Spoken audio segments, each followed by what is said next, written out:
नाम जाप की महिमा अद्भुत रही है। हमारे परम आराध्य पूज्य गुरुदेव अक्सर इसके संबंध में कहा करते थे, अगर नामी नहीं भी है तो उसके नाम के सहारे उस नामी तक पहुंचा जा सकता है। नामी के सारे गुण को अपने अंदर में उतारे जा सकते हैं। अन्य महापुरुषों ने तो नाम जाप को महा औषधि बताया है। नाम जाप की एक और सबसे बड़ी खूबसूरती है, इसके द्वारा आपकी भक्ति भी बड़ी आसानी के साथ सिद्ध हो जाती है। ठीक वैसे ही जैसे हनुमान ने सिद्ध किया, भगवान राम के परम भक्त बन गए। सबरी ने भी सिद्ध किया। सबरी के गुरु मतंग ऋषि के महान निर्वाण का जब समय आया तो उन्होंने महान निर्वाण के पहले सबरी को एक मंत्र दिया और उससे संबंधित कुछ आवश्यक सजगताओं के बारे में उसे बताया और कहा कि जब इसका अभ्यास करोगी तो तुम्हारे जीवन में भगवान राम आएंगे। ऐसा कह करके मतंग ऋषि महान निर्वाण को प्राप्त हो गए। गुरुजी ने जैसा बताया था, जैसा कहा था, सबरी वैसे ही करती रही। गुरु द्वारा दिए गए मंत्र जाप से एक दिन उसकी भक्ति सिद्ध हो गई। भगवान राम सबसे पहले उसके हृदय में अवतरित हुए और फिर उनके आश्रम में भी स्थूल रूप में प्रकट हुए। अगर डाकू रत्नाकर के जीवन को देखें तो डाकू रत्नाकर भी इसी महा औषधि को पा करके वाल्मीकि बन गया। आगे चल करके उसने रामायण की रचना की। उसने रामायण में जो लिखा, जैसा लिखा, भगवान को उसी रूप में वैसे ही आना पड़ा, प्रकट होना पड़ा, अवतरित होना पड़ा। इस तरह से वाल्मीकि जी के भी हृदय में पहले सूक्ष्म रूप में भगवान राम का अवतरण हुआ और आगे चल करके स्थूल रूप में भगवान राम के दर्शन के वो साक्षी बने। यही साधना हमारे परम आराध्य पूज्य गुरुदेव की भी साधना है। हम भी अपने परम आराध्य परम पूज्य गुरु महाराज साहब के द्वारा दिए गए गुरु मंत्र के सहारे उस नामी तक पहुंचने का अभ्यास करते हैं, जिस नामी का दान उन्होंने हमें किया है। चाहे नाम स्मरण हो, नाम का सुमिरण हो या फिर नाम का जाप हो, आप इसे जो कुछ भी कह लें, इसमें तीन चीज प्रमुख रूप से सामने आती है जो आपके भक्ति को सिद्ध कराती है। पहला है मनन, दूसरा है श्रवण और तीसरा है दर्शन। एक बात आप हमेशा याद रखेंगे, जब तक इन तीनों का एक साथ होने का संजोग नहीं बनेगा तब तक आपकी भक्ति सिद्ध नहीं होने वाली। अक्सर साधक गण यहीं पर भूल करते हैं या उनसे भूल हो जाती है। भक्ति का मतलब क्या होता है? तो हमारे परम आराध्य पूज्य गुरुदेव कहते हैं कि जो मनन के द्वारा, श्रवण के द्वारा और दर्शन के द्वारा अपने चित्त को अपने प्रभु के रंग में रंगने का नाम ही भक्ति है। अगर परम पूज्य गुरु महाराज साहब के कहे इस बात पर गौर करें तो इससे ये तीन चीजें बाहर निकल करके आती हैं, मनन, श्रवण और दर्शन। मनन का मतलब होता है नामी के नाम को मन ही मन जपना या गुरु द्वारा दिए गए किसी भी मंत्र को मन ही मन जपना। अक्सर जो गुरु हमें मंत्र देते हैं वो किसी न किसी भगवान का नाम ही होता है, चाहे वो बीज मंत्र के रूप में हो, चाहे शब्दों के मंत्र के रूप में हो, कहीं न कहीं किसी न किसी भगवान के नाम से वो जुड़ा हुआ है। श्रवण का मतलब हुआ हम नामी के जिस नाम को मनन कर रहे हैं, मन ही मन जप रहे हैं, भज रहे हैं, उसे अपने अंतःकरण में सुनना। अब आप पूछेंगे कि यह दोनों काम एक साथ कैसे हो सकता है? एक तरफ जपना और एक तरफ सुनना। मन दो काम कैसे कर सकता है? हां, कर सकता है। नामी के नाम को लगातार इंजन की तरह नहीं बोलना है, नहीं जपना है। एक बार भजने के बाद या एक बार जपने के बाद उसे अपने अंतःकरण में कुछ देर तक ठहर करके सुनना है, फिर दोबारा जपना है या भजना है, फिर कुछ देर रुक करके सुनना है। इस तरह से ये दोनों क्रियाएं की जाती हैं। अब तीसरी क्रिया की बारी आती है, वो है दर्शन। यही नाम जाप में सबसे महत्वपूर्ण क्रिया है। यही नाम जाप को महाऔषधि बनाती है। नाम को मन ही मन जपने से और फिर मन ही मन सुनने से, अंतःकरण में सुनने से जो स्पंदन या जो तरंग पैदा हो रहा है, उसे ही आपको देखना है। यही है दर्शन। देखने का मतलब गौर करना। मनन और श्रवण के द्वारा जो कुछ भी हो रहा है, जो कुछ भी अनुभव में आ रहा है, उस पर ठहरना, गौर करना, उसे अनुभव करना। यहां कोई कल्पना नहीं करना है, कोई अनुमान नहीं लगाना है। बस केवल और केवल दृष्टा बन करके देखते रहना है क्या हो रहा है। जो कुछ भी हो रहा है उसे स्वीकार करते चले जाना है। ये जो देखने की क्रिया है ना, यही आपको उस नामी तक पहुंचा देगी। यही उस नामी से जोड़ने की क्रिया है। कहते हैं ना, देखत तुम ही हो जाई। देखते देखते तुम भी वही हो गए जो वो हैं, जो हमारे प्रभु हैं, जो हमारा लक्ष्य है, जो हमारा साध्य है। नाम जाप करने वाले अक्सर भूल क्या करते हैं? तो केवल और केवल मनन की क्रिया करते हैं, मन ही मन जप करते हैं। अगर मैं आपसे एक बात पूछूं, आप किसी का नाम लेकर के बार बार बुला रहे हैं और वो व्यक्ति आपके सामने आकर के खड़ा हो जाए, लेकिन फिर भी आप उसे बार बार पुकारते रहें, ऐसे में वो व्यक्ति क्या अनुभव करेगा?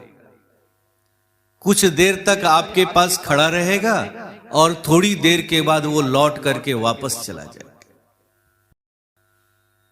ठीक यही भूल होती है नाम जाप करने वालों से। अक्सर मंत्र जाप करने वाले मनन की क्रिया को ही लेकर के चलते हैं। कुछ लोग हैं जो मनन और श्रवण दोनों को लेकर के चलते हैं, लेकिन ये भी दर्शन की क्रिया को भूले रहते हैं। ये इस बात को भूले रहते हैं कि हमें दर्शन की क्रिया में भी जाना है। ऐसी हालत में नाम जाप करने वालों को आंशिक लाभ मिलकर के ही रह जाता है। नाम का पूरा पूरा सही लाभ वो नहीं उठा पाते हैं। मंत्र के या नाम के मनन और श्रवण का मतलब होता है आपको दर्शन तक पहुंचाना, और आप इसे ही छोड़ करके चलते हैं। नहीं, इसे भी आपको जोड़ना होगा। जब आपके मनन, श्रवण और दर्शन तीनों का संयोग एक साथ बन जाएगा तो भक्ति उसी क्षण, उसी पल सिद्ध हो जाएगी। कभी कभी किसी मंत्र अभ्यासी के साथ ये क्रिया स्वतः ही हो जाती है, अनायास हो जाती है। ऐसी हालत में वो बड़ा ही सुख और आनंद का अनुभव करता है, एक अजीब सी अवस्था का अनुभव करता है। लेकिन ये कैसे हुआ, वह इसके विज्ञान को नहीं समझ पाता है। इस विज्ञान को तो केवल और केवल गुरु ही बता सकता है, गुरु ही बताता है और इस पर चलाता है। गुरु कहता है कि तुम इसे अपने जीवन से जोड़ो, इसे अपने अभ्यास में जोड़ो। जब इन तीनों चीजों को तुम अभ्यास में जोड़ लोगे तो तुम्हारी भक्ति भी हनुमान और सबरी की तरह सिद्ध हो जाएगी। लेकिन ध्यान रहे, नाम जाप का अभ्यास करने वाले या मंत्र जाप का अभ्यास करने वाले जब भी आप साधना या क्रिया को सीखें तो किसी न किसी सद्गुरु से ही सीखें। केवल मंत्र बता देने वाले से कभी भी न सीखें। ऐसी हालत में आप फंस जाएंगे, डूब जाएंगे। क्रिया सिखाने वाले वैसे होने चाहिए जो इसके अभ्यासी हैं। केवल मंत्र बता देने वाला गुरु कभी भी आपको इस रास्ते पर नहीं चला सकता है। जब आपके जीवन में अनुभूतियों का दौर शुरू होगा और अच्छी अनुभूतियां होंगी तो वो सारा का सारा क्रेडिट अपने ऊपर लेगा। अगर कहीं कोई भ्रम पैदा होगा, कोई दुविधा पैदा होगी तो वो भाग खड़ा होगा। अब ऐसी हालत में आप अकेले रह जाएंगे। इसीलिए कहा जाता है जब भी इस साधना को सीखें, इस क्रिया को सीखें तो ऐसे गुरु से सीखें जो इसके अभ्यासी हैं, जिन्होंने इस अभ्यास को किया है। मैं आपके सामने आज एक ऐसे ही घटना का जिक्र करूंगा। एक बार मैं सोंदी में सत्संग कार्यक्रम के लिए गया हुआ था।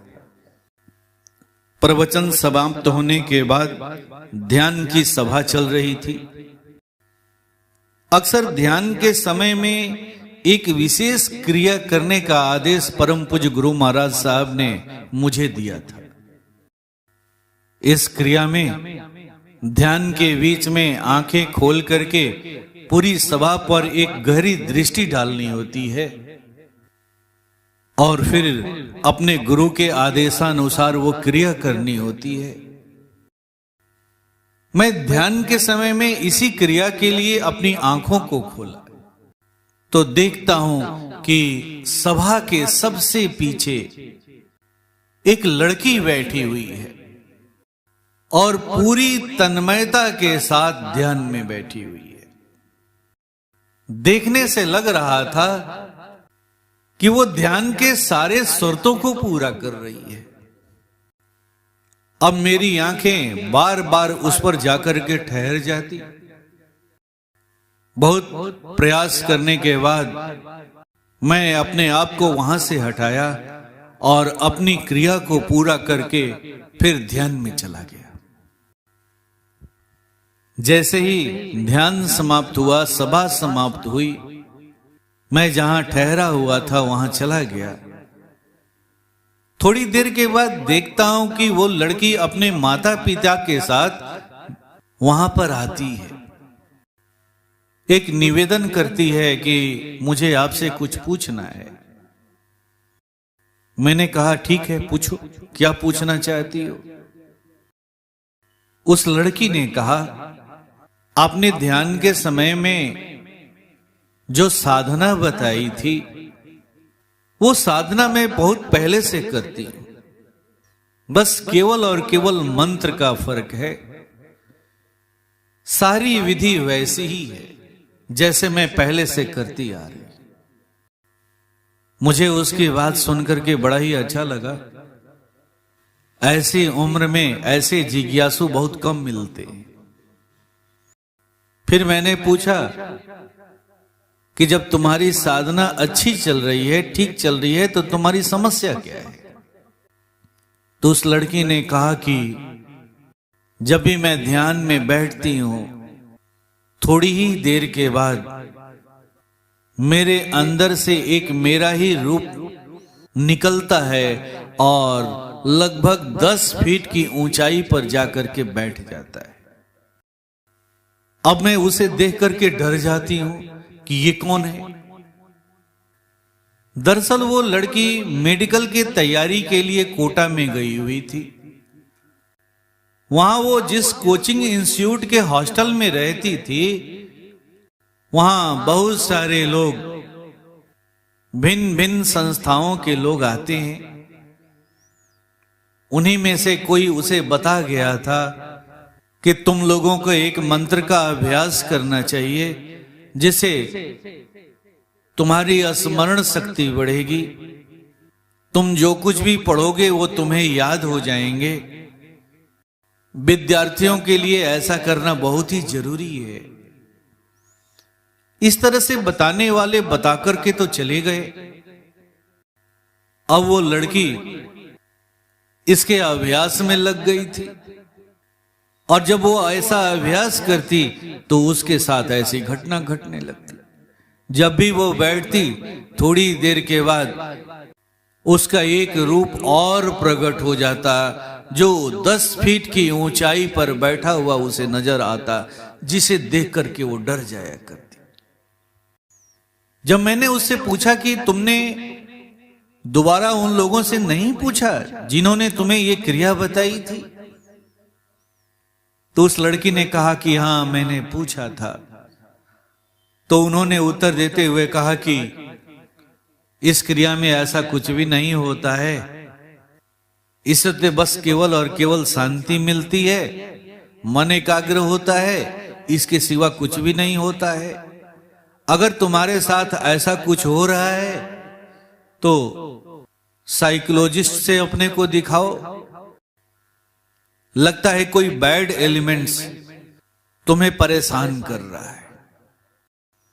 ऐसा कह करके उन लोगों ने अपना पिंड तो छुड़ा लिया। यही समस्या उस लड़की की थी, जिस समस्या को लेकर के मेरे पास आई। लेकिन उसके साथ क्या हो रहा है मैं बड़ी अच्छी तरह से समझ रहा था।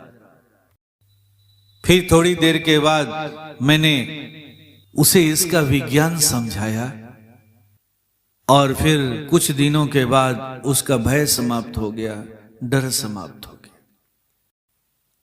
इस तरह से हमारे बीच बहुत तेरे ऐसे लोग हैं जो केवल और केवल मंत्र तो देना जानते हैं, लेकिन उस मंत्र से क्या क्या घटित हो सकता है इसके विज्ञान को वो नहीं जानते, क्योंकि वो इस पथ पर खुद नहीं चलते। तो मेरा यही आग्रह होगा कि आप लोग ऐसे गुरुओं से बचें। मंत्र साधना, नाम जाप की साधना जब भी करें तो किसी न किसी सदगुरु के मार्गदर्शन में करें, ऐसे महापुरुष के मार्गदर्शन में करें जो इसके अभ्यासी हों, जिन्होंने इसको सिद्ध किया है। ओम शांति।